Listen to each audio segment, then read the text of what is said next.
प्रधानमंत्री जी का ट्वीट आया, दिखाइए जरा, ब्रेक करिए। जीत के बाद पीएम मोदी का ट्वीट, बड़ी खबर विद द ट्वीट, जनता को नमन, पीएम मोदी ने कहा। यह देखिए जरा, पीएम ने कहा जीत के बाद पीएम मोदी का ट्वीट, जनता को नमन। यह इस वक्त की बड़ी खबर मैं आपको दिखा रहा हूं।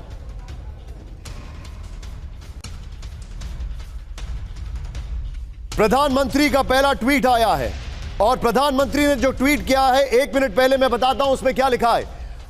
वी बो टू जनता जनार्दन। प्रधानमंत्री ने कहा जनता जनार्दन है हमारा, उनको नमन है। उन्होंने कहा the result in Chhattisgarh, Madhya Pradesh and Rajasthan indicate that the people of India are firmly with the politics of good governance and development. I thank the people of these states for their unwavering support and assure them that we will keep working tirelessly for their well-being. मैं इन सभी राज्यों की जनता को शुक्रिया अदा करता हूं और हम निरंतर बगैर थके इनके लिए काम करते रहेंगे। सीधे देखिए बिग वॉल में यह प्रधानमंत्री का ट्वीट है, जनता जनार्दन को नमन। मध्य प्रदेश, राजस्थान और छत्तीसगढ़ के चुनाव परिणाम बता रहे हैं कि भारत का जनता का भरोसा सिर्फ और सिर्फ सुशासन और विकास की राजनीति में है। उनका भरोसा बीजेपी फॉर इंडिया में है, प्राइम मिनिस्टर ने कहा है। यह देखिए, भाजपा पर अपना स्नेह, विश्वास और आशीर्वाद बरसाने के लिए मैं इन सभी राज्यों के परिवारजनों का, विशेषकर माताओं, बहनों और बेटियों का, हमारे युवा वोटर्स का हृदय से धन्यवाद करता हूं। ये देखिए, मैं उन्हें भरोसा देता हूं कि आपके कल्याण के लिए हम निरंतर अथक परिश्रम करते रहेंगे। इस अवसर पर पार्टी के सभी परिश्रमी कार्यकर्ताओं का विशेष रूप से आभार। आप सभी ने अद्भुत मिसाल पेश की है। भाजपा की विकास और गरीब कल्याण की नीतियों को आपने जिस तरह से लोगों के बीच पहुंचाया है, उसकी जितनी भी प्रशंसा की जाए वो कम है। हम विकसित भारत के लक्ष्य को लेकर आगे बढ़ रहे हैं। हमें न रुकना है न थकना है, हमें भारत को विजयी बनाना है। आज इस दिशा में हमने मिलकर एक सशक्त कदम उठाया है। मैं सीधे चलूंगा, ये ब्रेकिंग और शॉट लीजिए और राजेश सर के पास। राजेश सर, थोड़ी देर पहले आपने एक एग्जाम्पल दिया था इंदिरा गांधी का। ये जो है ये एक कमिटमेंट दिखा रहा है और जनता को ये प्रॉमिस भी है। मेरा सवाल आपसे ये है, जिस तरीके की पॉलिटिक्स अभी की जा रही है, क्या आपको लगता नहीं है कि कांग्रेस के लिए कोर्स करेक्शन बहुत जरूरी है? और am I reading a bit too much?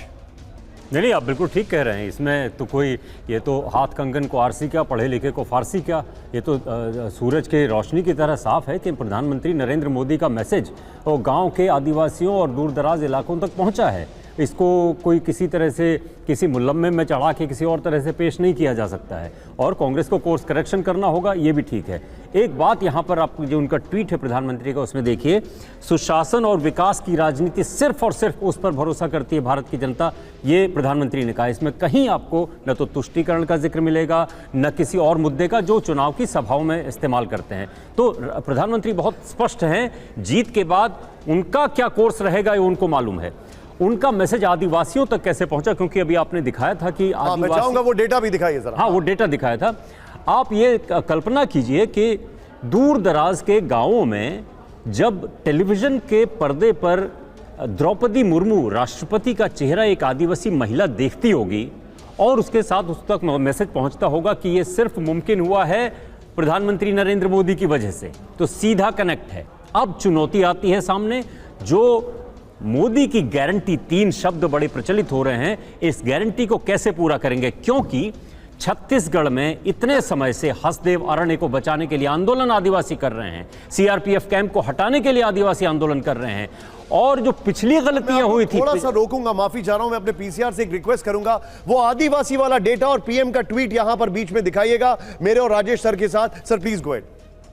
मैं ये कह रहा हूं कि आदिवासियों की जो समस्याएं हैं छत्तीसगढ़ में, खासतौर पे बस्तर में, दंतेवाड़ा में नक्सलवादी आंदोलन वहां पर है, वहां विकास की चुनौती है, और वहां दमन का भी बहुत बड़ा एक शिकायत है आदिवासियों को। पुलिस दमन की भी लगातार शिकायत करते रहे हैं। अब भारतीय जनता पार्टी पर उन्होंने भरोसा जताया है, प्रधानमंत्री की गारंटी पर भरोसा जताया है, तो अब ये भारतीय जनता पार्टी से हमने चुनौती होगी कि वो क्या आदिवासियों के इस भरोसे को बरकरार रखते हैं, या फिर दूसरे जो लॉबीज हैं इंडस्ट्री की लॉबी है, उसके प्रेशर में आकर के आदिवासी फिर पसे पर्दा चले जाएंगे। सर, ये आप सोचना बिल्कुल बहुत ठीक कह रहे हैं। जरूरी है। बस्तर में बकायदा कहा गया था कि हम वोट नहीं डालने देंगे नक्सलियों की तरफ से, और उस कॉल को बॉयकॉट करके लोगों ने वोट डाला है। ये बड़ा बड़ा फैक्ट है। और खुद गृह मंत्री जी ने कहा है कि हम बहुत जल्द नक्सल मुक्त देश बन जाएंगे। ये गृह मंत्री जी का ऑन द रिकॉर्ड स्टेटमेंट है। लेकिन बड़ी खबर, अगर हम बात कर रहे हैं, पीएम का ट्वीट इस वक्त आया है। मैं चाहूंगा पीएम का ट्वीट और ये ब्रेकिंग दिखाइए, और सीधे चलिए बीजेपी दफ्तर में इस वक्त क्या हो रहा है सुरभि के पास। सुरभि,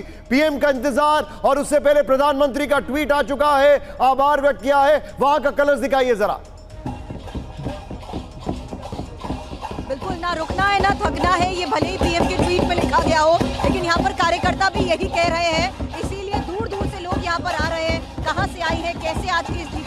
मैं दिल्ली से ही हूँ, विनोद नगर से आई हूँ, और आज हमारी भाजपा प्रचंड जीत में सत्ता में वापस आई है। 3 राज्यों में ये खुशी का माहौल, ये जश्न का माहौल हम यहाँ मनाने के लिए आए हैं। आज के इस खास मौके पर क्या सुनना चाहते हैं प्रधानमंत्री से आप? क्योंकि अब थोड़ी देर बाद वो यहाँ होंगे। प्रधानमंत्री को जो सुनाना था वो हमें 3 राज्यों से पता चल गया।